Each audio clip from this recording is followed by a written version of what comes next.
Welcome to Perfect Word Media. My name's J. Monroe Johnson.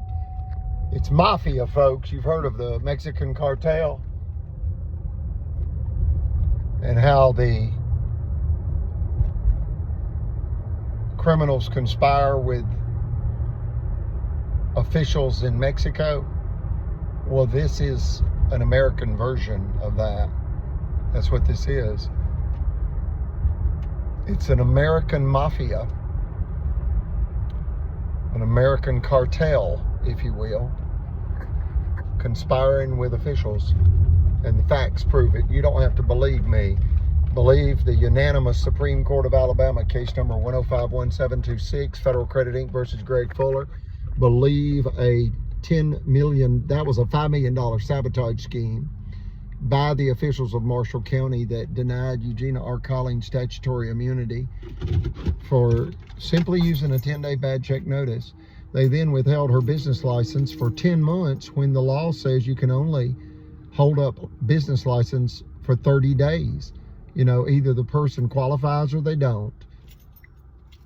That's not the way Marshall County did it. They wanted to strangulate Eugenia R. Collins' 23 office financial conglomerate, Federal Credit Finance Corporation, to death because she appealed the $5 million extortion scheme to the Alabama Supreme Court, and they took her case. She went from Marshall County to Montgomery County, Alabama, USA, and the good old boys did not like it. And they certainly didn't like the scathing rebuke. Brother Chappell said a stern spanking.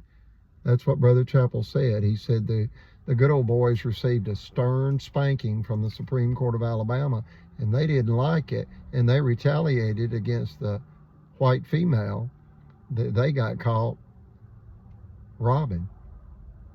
And that's the God's truth. They've now attempted to steal through bank fraud 3 hard times.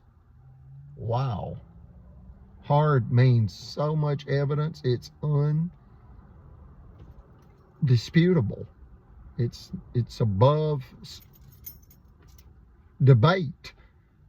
And that is Steve Marshall, district attorney at the time of Marshall County, allowing a zero restitution order to befall Eugenia, the white female that was extorted for $5 million in the Supreme Court of Alabama, case number 1051726, and then sabotaged for $10 million in a 10-month license stall when she was paying $1 million in payroll, folks.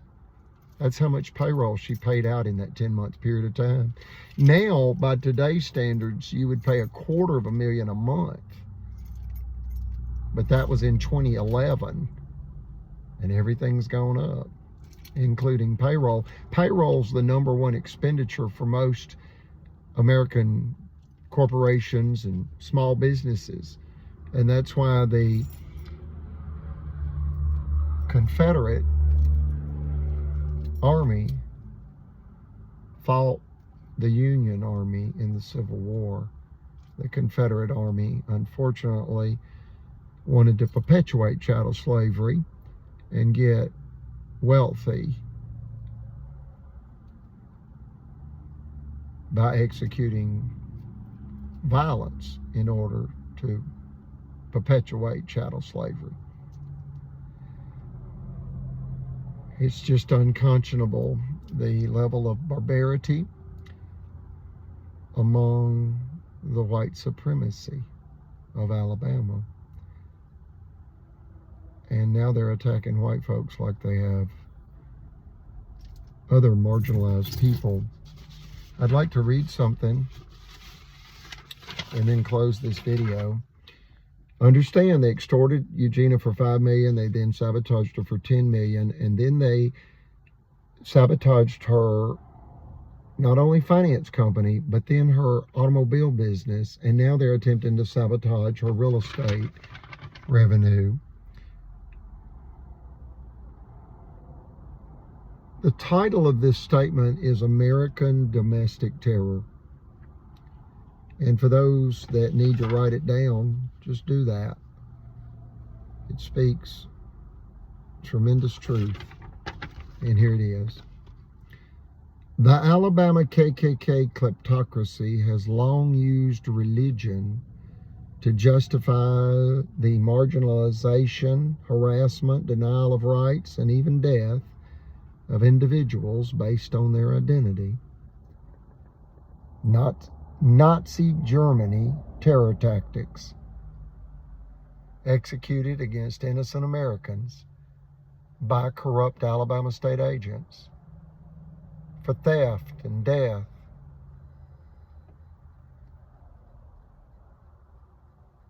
In the spirit of Martin Luther King, please bring Eugenia justice. God save the United States.